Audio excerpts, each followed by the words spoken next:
I'm going to start in a very unelegant fashion by asking you not to take pictures of one of our panel members, Esra'a.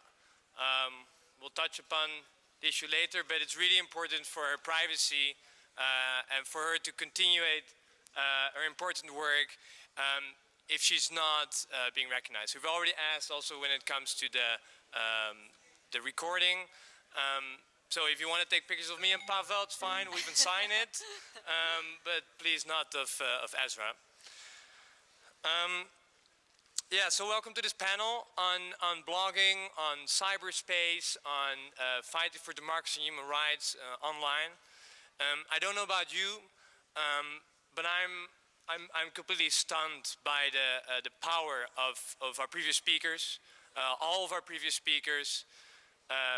Emotionally also affected, the personal stories that we've heard, the enormous struggle that they're in, the pain that they had, the hopes that have been disappointed, and after all these stories, you might think that our theme of this session is going to be a bit more abstract, a bit more, technical and geeky. But I hope that we'll be able to show you that this is not the case. The work that's being done nowadays on the internet on these topics are extremely vital for the cause that we're all here for and that we all stand for. So I'm extremely grateful for the organizers to actually put this topic on the agenda so that we can hopefully also between the audience and us we can exchange some ideas and some best practices about how to use this new phenomenon, relatively new phenomenon, the internet, for our work. The general theme of this session is, as you can see in your agenda, is freedom of expression. And freedom of expression is something that we talk very often about, literally, and that we're also going to have a session about later. And it's something that sometimes that I feel that we might not always grab the importance of the topic.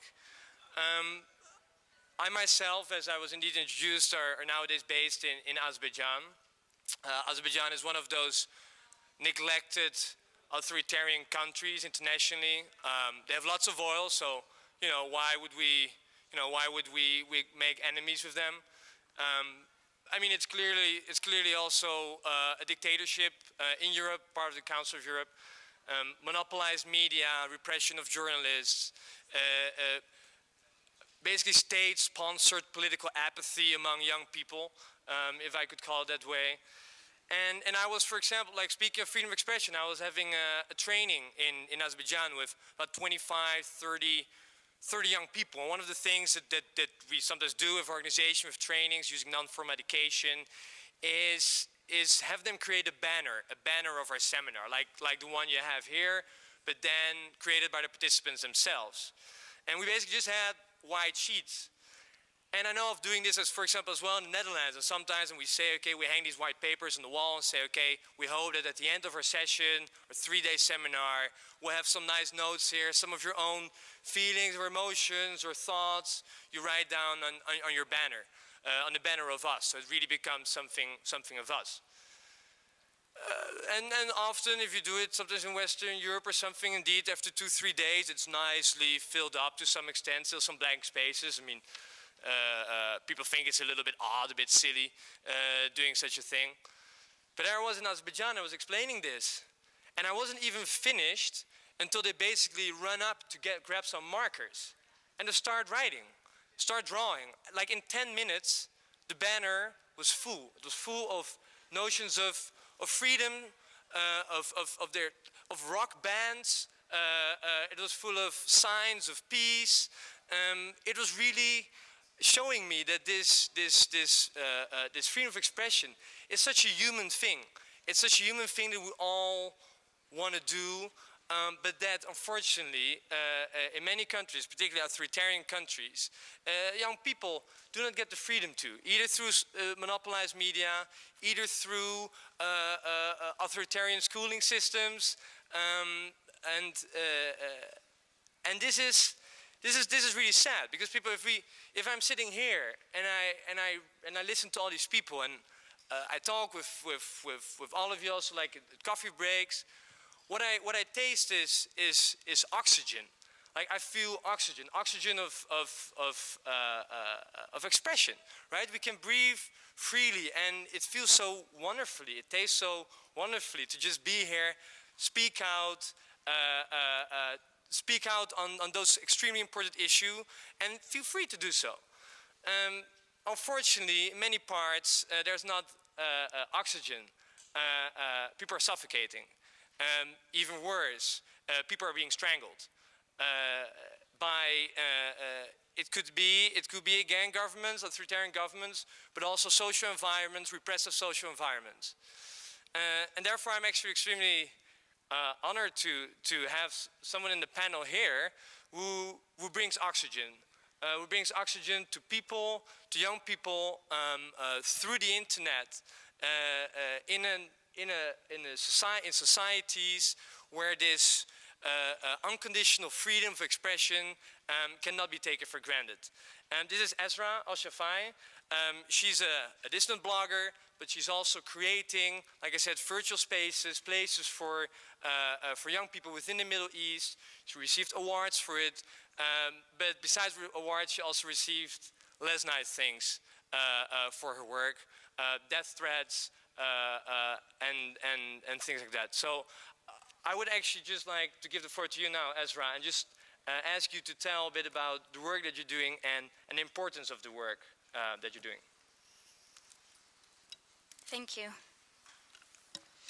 So I come from Bahrain, and like all of the previous panelists, the Middle East in general is a very censorship-ridden region. Freedom of speech or human rights have never really been granted to us as people.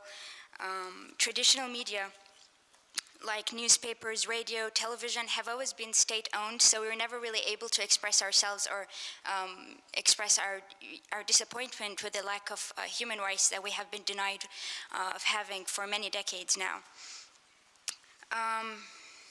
And this is especially true for persecuted minorities, which my work really focuses on, as you will see in a few minutes. Fortunately, now we have the internet, which entirely changed that, and the internet really gave us the freedom to express ourselves in ways that we never thought we'd ever have. And it's not just the freedom that it gave us, but also the many, many tools that it gave us to empower ourselves and to fight for human rights in a way that has shown itself to be extremely effective. I mean, we witnessed change really happening entirely just by the usage of the internet. And I do that every single day of my life, and I see that happening.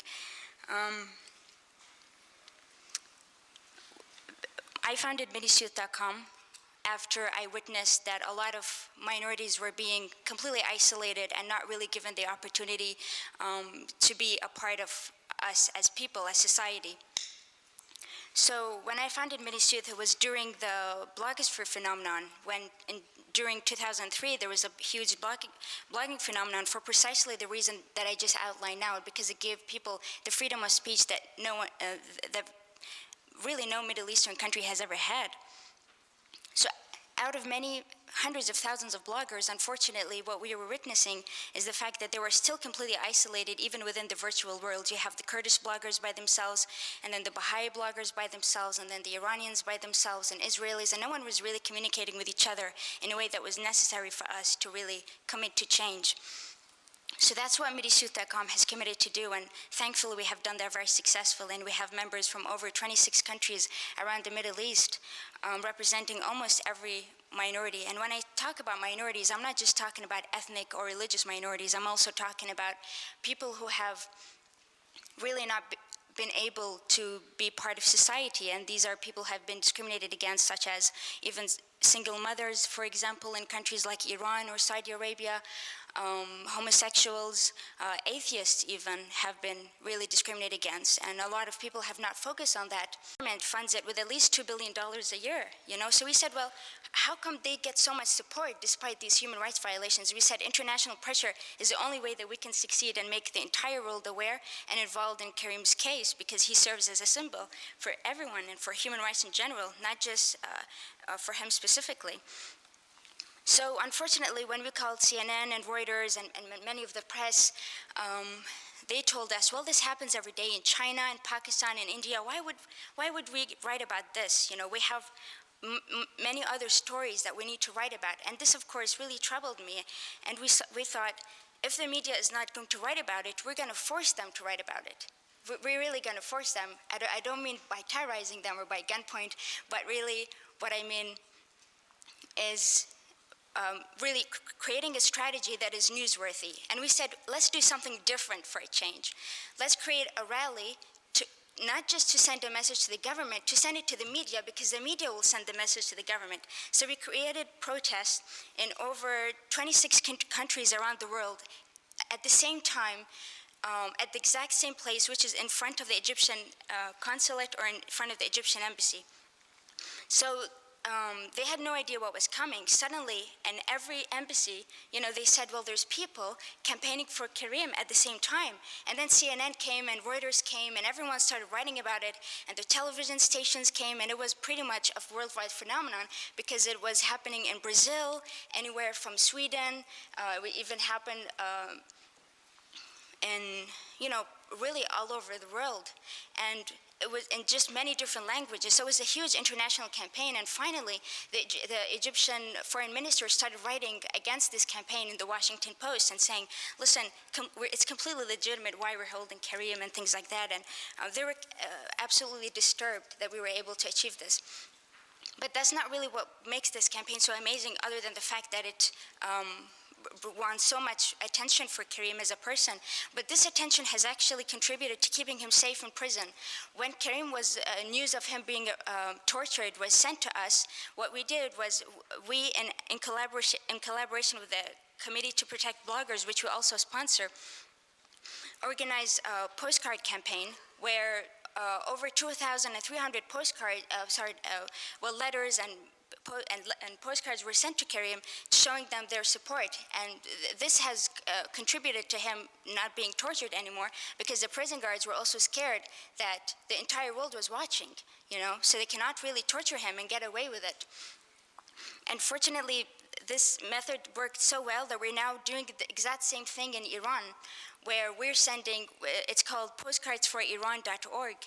And if you go to our website and the projects page, you'll see the first thing listed there. So far, we have collected over 751 postcards in the past 3 weeks only,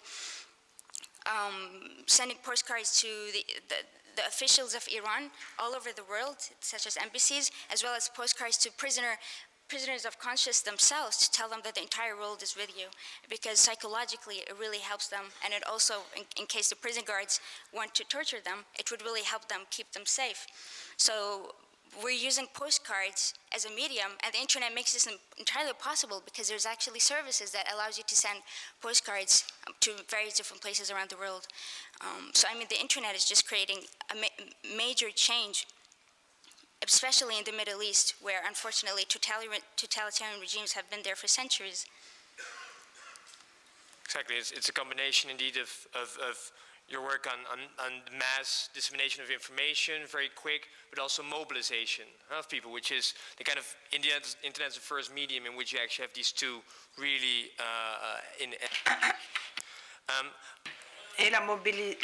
to the next person sitting next to me, a friend of mine, a very respectable person in the Belarusian opposition movement abroad. Besides that, also active a lot on using digital tools to raise attention, also among young people, but also about politicians. It's Pavel Marozau. And Pavel, also to you the question to just elaborate a little bit on the work, what you do, perhaps also just quickly say a little bit about what's going on in Belarus at the moment. Good, thank you.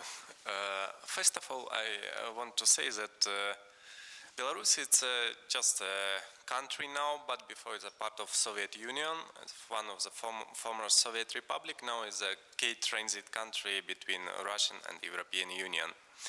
And my country in the last decade of 20th century was affected with two main disasters. First, it was the Chernobyl catastrophe on the nuclear station near us, and second, our current dictator Alexander Lukashenko, who came in power in 1994.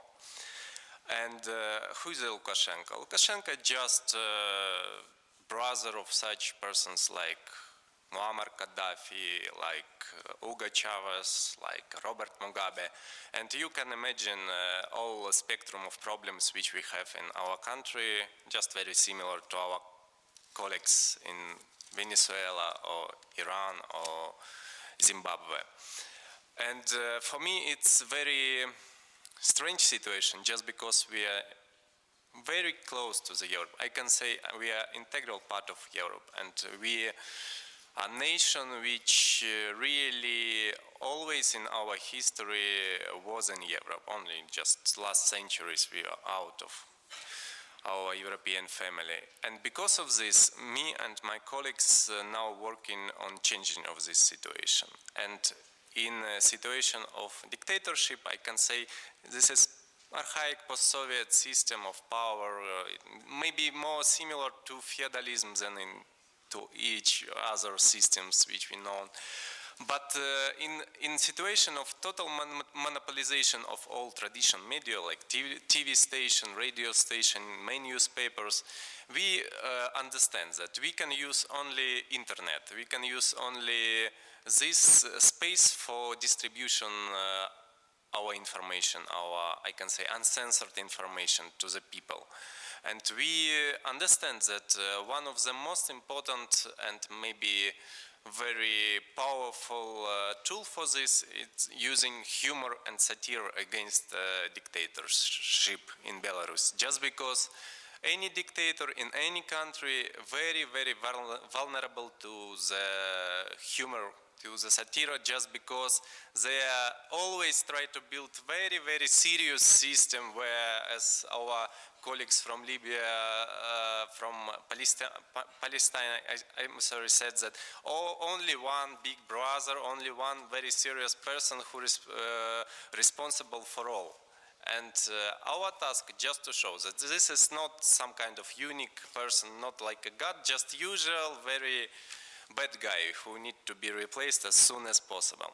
So, and we started with such technology like cartoons. We just started to make cartoons, and I can present to you one of our last examples about trying of Lukashenko to wash own system and to be in European Union, but with European values, just like it is. And I can ask to show this cartoon.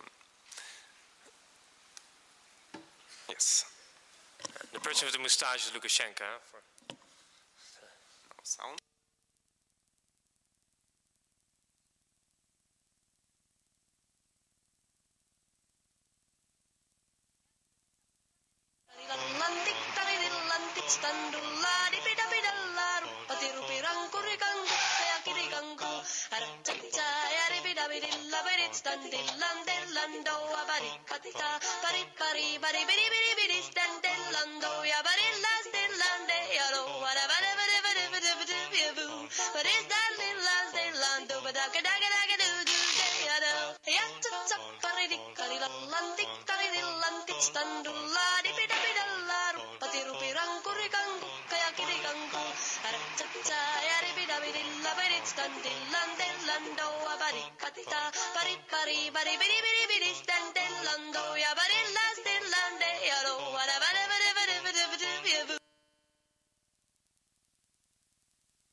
Thanks, Pavel. Wonderful cartoon. Could you also elaborate a bit on the work that some of your colleagues are doing? I know you have a community of like digital or cyber dissidents around you. Perhaps you can elaborate a bit on that?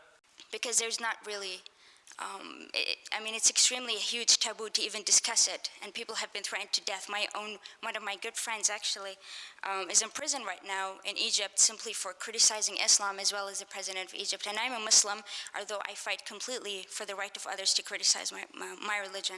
And that's really what we're using Medisut.com for, and generally the internet as well. So,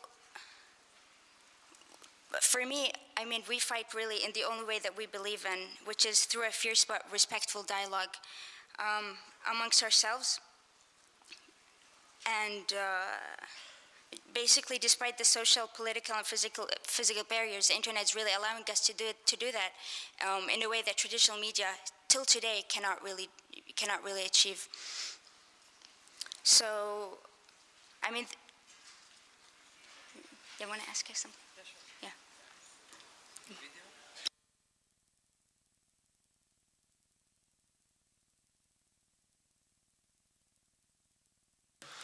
Okay. Yeah, we actually decided that we're gonna do it a bit more interactive, but so indeed, Esra'a, could you just explain a bit more concretely also what you exactly do with Mideast.com? Like, what are the participants and the bloggers on Mideast.com like doing? So aside from the fact that we're really practicing our right to freedom of speech using this platform, what we also do is that we organize members of majority. When I say members of majority, I mean people like Arabs, or people like Iranians or Muslims who can campaign for the rights of minorities, because minorities cannot campaign for their own rights and expect to actually achieve it in a way. They will be isolated, they will continue to be discriminated against. It's what happened for many centuries now. You know, Zoroastrians in Iran would fight for Zoroastrian human rights and they would not, achieve it. Baha'is would fight for their human rights and not really achieve it. The only way they have achieved it is when Muslims stand up for their human rights in countries like Iran and Egypt, and they say, we express solidarity with you. We will stand for your human rights and help you achieve it.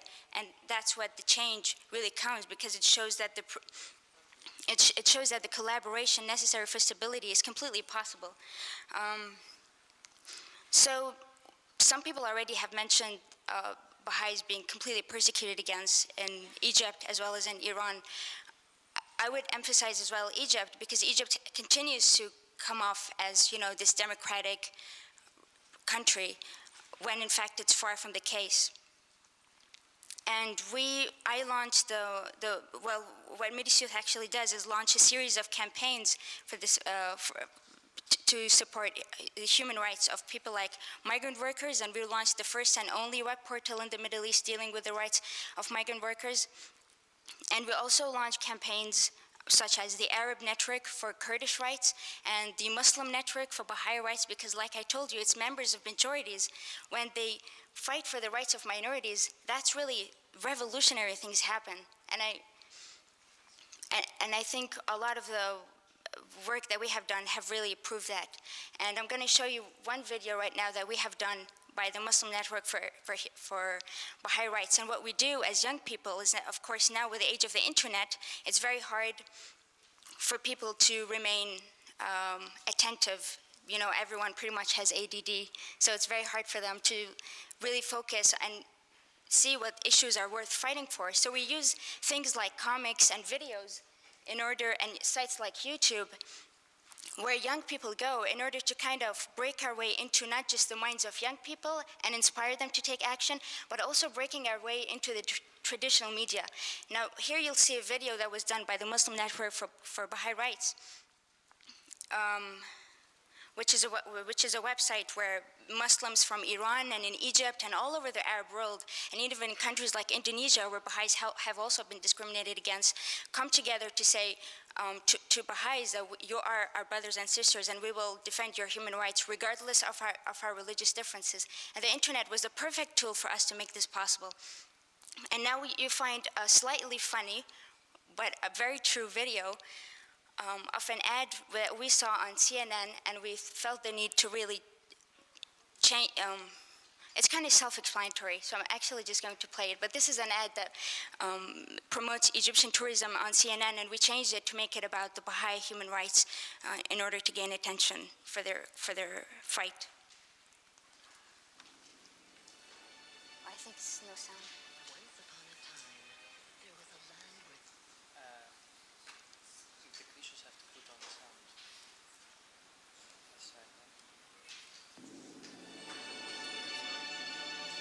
Once upon a time, there was a land where the sun was sacred. That land was Egypt. Today, Egyptians offer you their most precious treasure.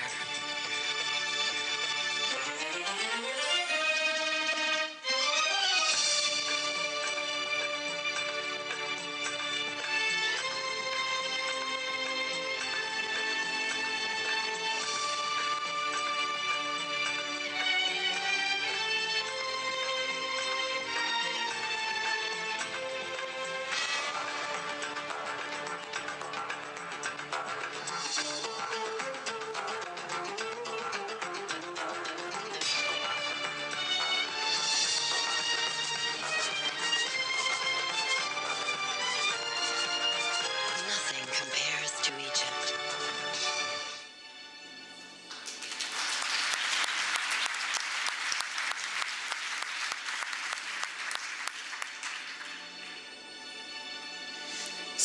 So fortunately, we use this medium and use sites like YouTube and do these kinds of videos and comics as well. And they have appeared in magazines and newspapers in Egypt and in Lebanon and in a lot of different places, and it created a lot of discourse.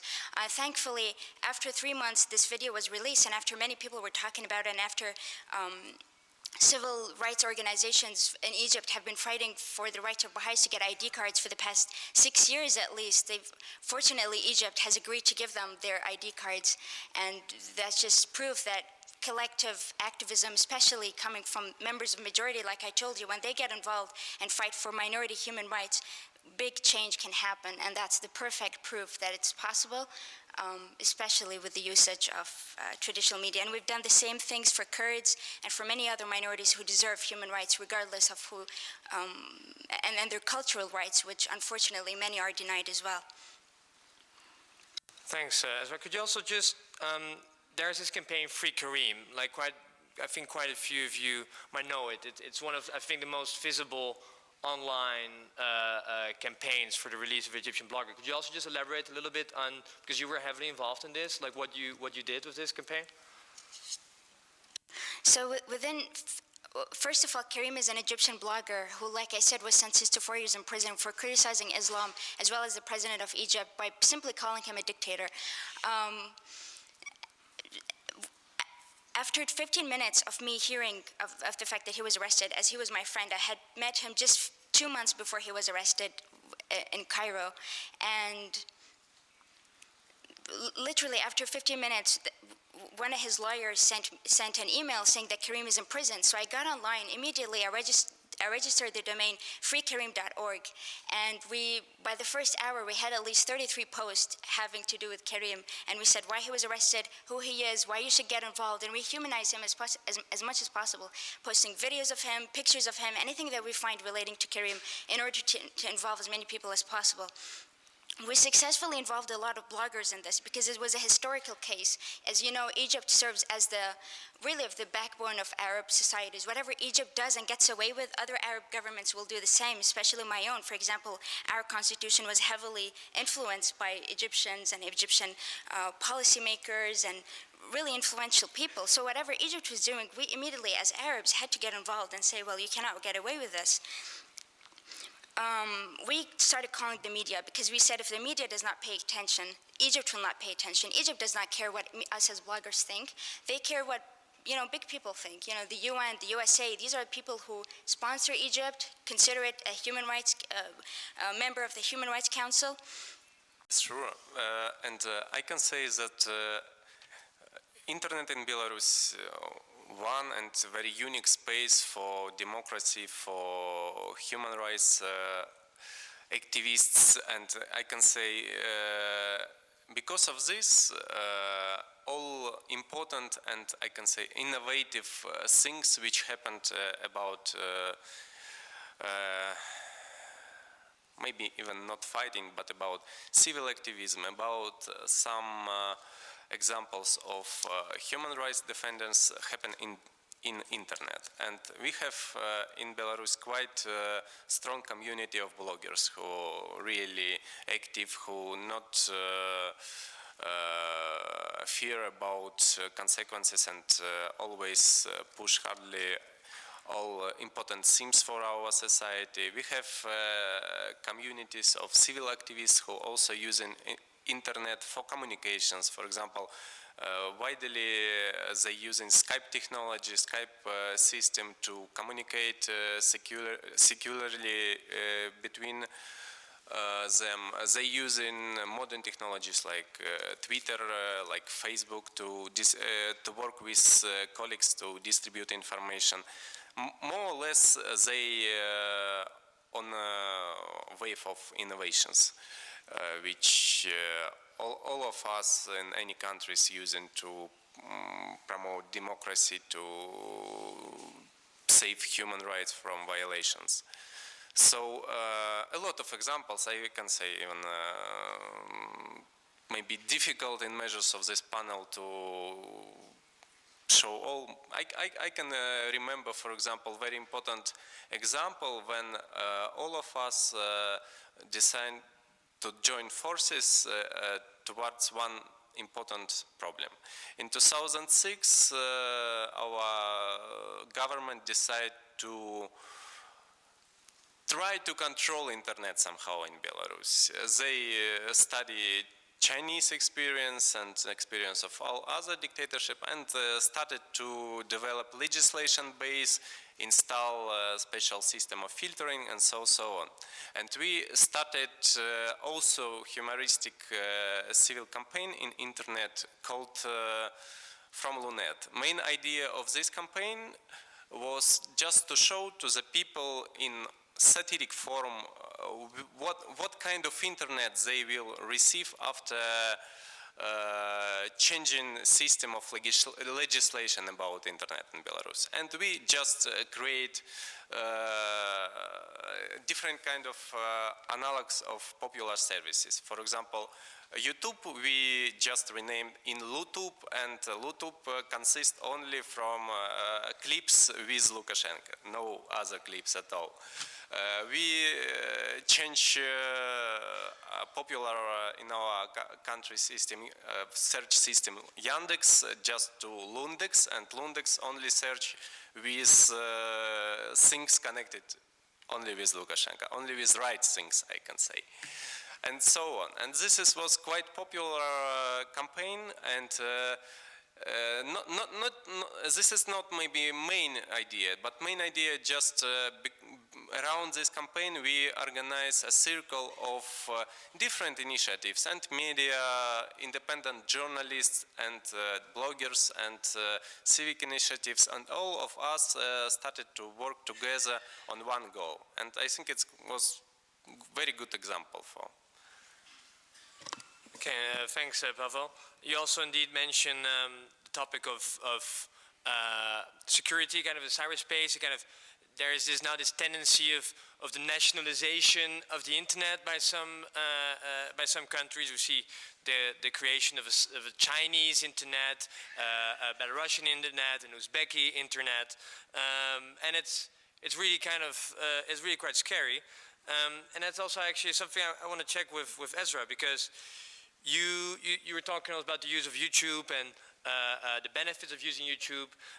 Now I know that you actually had a meeting recently with a couple of representatives of YouTube in which you gave them a particular message. Could you just also share with the audience like what you were discussing with these representatives of YouTube? Well, as you know, with the internet now, a lot of things are being owned by pretty much the same internet companies. You get Google and you get Yahoo, and all of these big companies basically taking over the internet. So the internet, I mean, as much as it is free, as you know, when you start a weblog, you go on blogger.com, and then of course that's owned by Google, and and YouTube, and that's owned by Google, and many other really prominent websites that people are using, and we are just really scared when totalitarian regimes approach these kinds of companies for the sake of, self-interest, and telling them, well, you need to remove this video, it's very offensive, it's illegal, if you don't remove it, we're gonna block your entire site. And sometimes you see sites like YouTube and things like that, really they cave in and they say, oh, if they block our website, we're going to lose millions of viewers and hence maybe profit, So in this way, you see two self-interested one company and one regime really teaming up together against us, So our message really is for people like Google and Yahoo and YouTube and others. They are based in free countries. They don't understand what they're putting or what other regimes or the regimes that they would cave in towards are putting people like us through. I mean, it's complete hell. I mean, I thankfully don't live in a situation like my previous panelists here went through, But these are the kinds of regimes that no one should submit to, no matter what, because it's completely criminal. Yeah, and one more thing. It's when Google or YouTube or anything, they allow other governments to kind of get away with blocking their websites. That's totally not a problem for us because we simply circumvent it. And there's no government that has really succeeded in truly censoring absolutely anything. We're catching up extremely quickly. Although they invest billions and billions a year collectively on censorship and internet censorship specifically, although we cannot use SMS activism anymore because of the dangers that it poses, the internet really doesn't have that because as much as they're catching up to what we're doing, we're also doing the same, and we're going to keep fighting for our right to use the internet in order to fight for the rights that we deserve as human beings.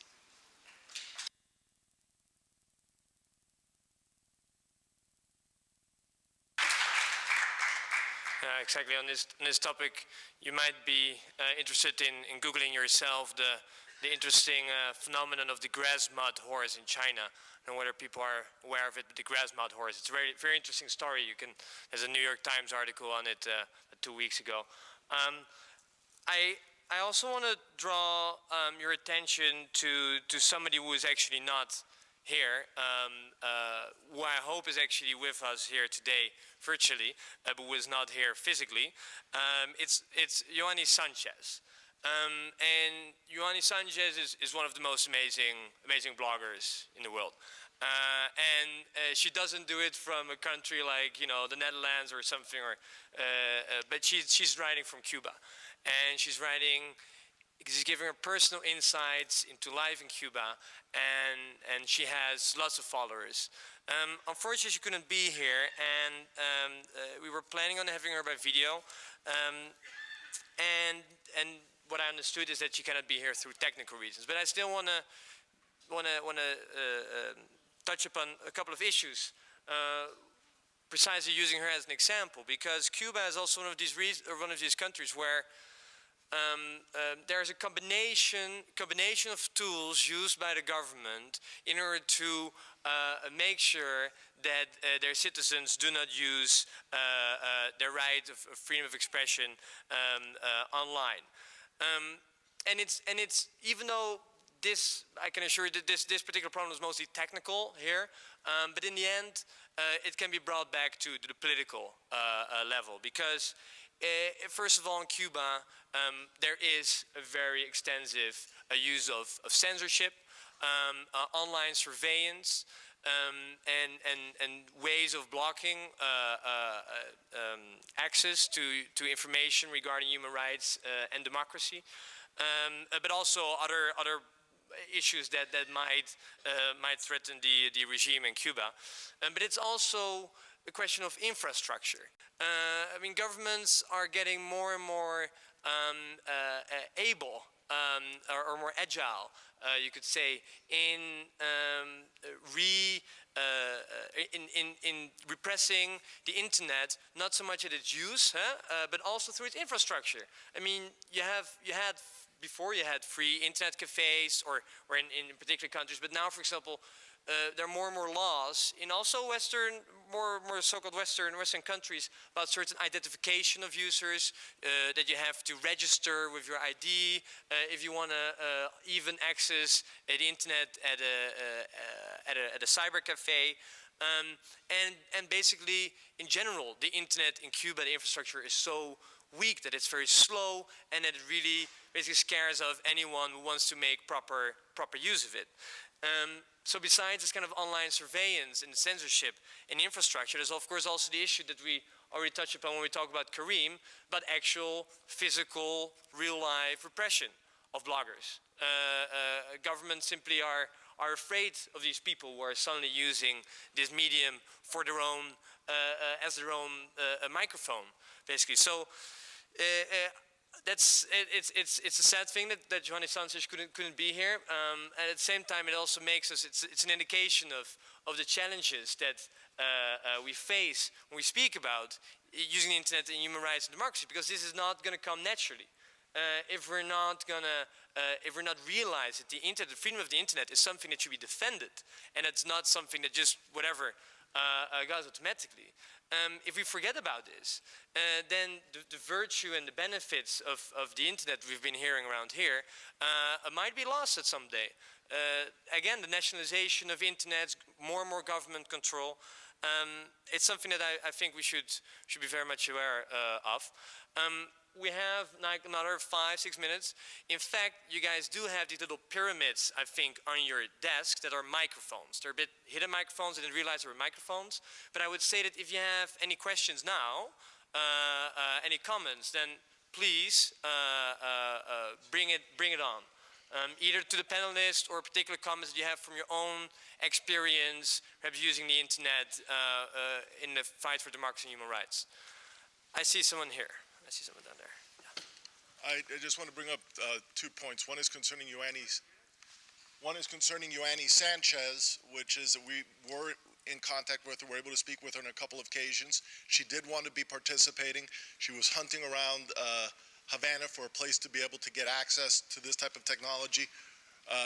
We tried getting hold of her today, but it's been very difficult because she took part in an open demonstration a couple of weeks ago, and she is being very much pressured, and they're trying to keep her sort of boxed in, and also because this is public and it was announced ahead of time, they know that she would be invited to speak at this time, so they will make it very difficult for her.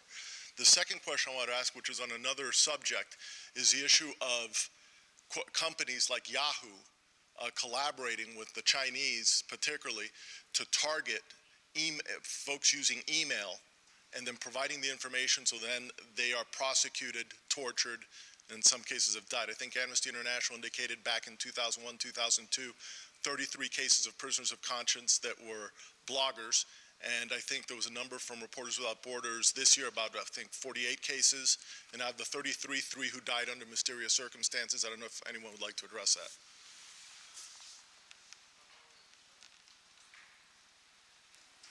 Yeah. I mean, but we're very much aware as well of these things happening. And, you know, we're people who are using the internet in order to remain secure. You know, we're fighting for the minorities, where if you fight for their human rights, you can yourself will be targeted as well. This includes even Iranian Muslims, for example, fighting for the rights of Baha'is in Iran and places. And they use Yahoo, they use Google, they use, you know, these big sites. And what does it mean if the Google as a company can just, you know, throw down their documents in the face of the Iranian regime and say that's exactly who you're looking for? Now write us a check and everyone goes home happy, you know? What about these, you know, really Google, their motto is don't be evil, even though the Iranian regime has the same one, no I'm kidding. But, I mean, really, I think Google and Yahoo and other companies really need to step up and realize they have massive, enormous amount of responsibilities for literally human lives. These are really human lives in questions here. So, send them that message, please. Right, down there or up there. On neo.org, we've had tremendous experience with mobilizing optimism, getting people to get behind something quickly. We've been able to raise tens of thousands of euros for NGOs in as little as a week or two. I find that there is a global pessimism that we rail against. And I'd like to ask Esra'a again two questions. One, does she feel that it is better to promote an optimistic point of view on the net or a pessimistic one? Because we hear all these terrible stories, they're very emotional. But do they do the real job of mobilizing people? And the second question is, how big a role is there for non-government organizations to actually own their own websites, to own independent websites that can't be shut down, that can't be silenced by a corporate incentive.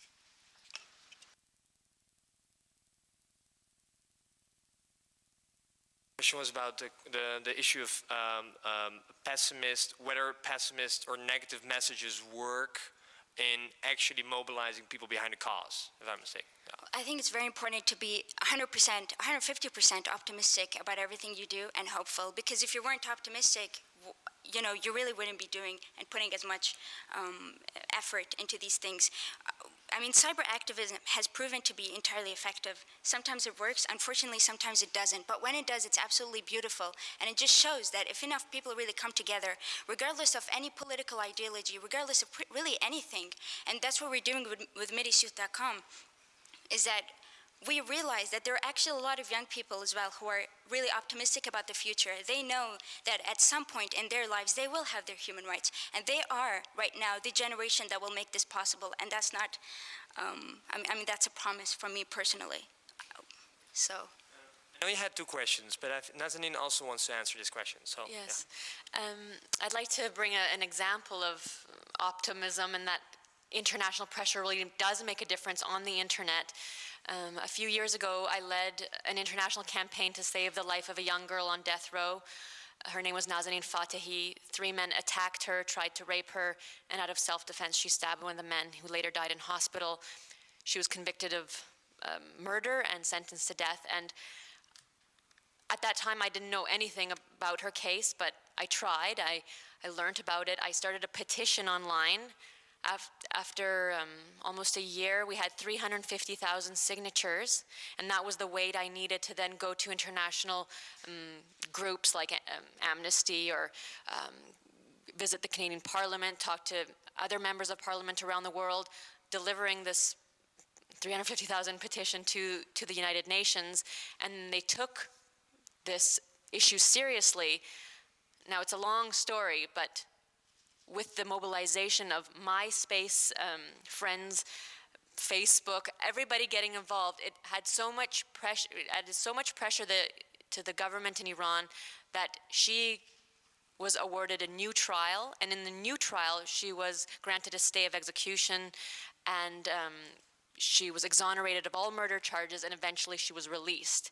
So I've seen with my own eyes, not just for Nazanin, but the other minors that we currently work with within our organization, when there is that international pressure, when just regular people mobilize and say, okay, we will sign a petition, or we will send a fax to the head of judiciary or whatever, we see in those cases that international pressure makes a difference, and they are saved in the end. So I'm completely optimistic about our power, as the power that we have as individuals to make a difference.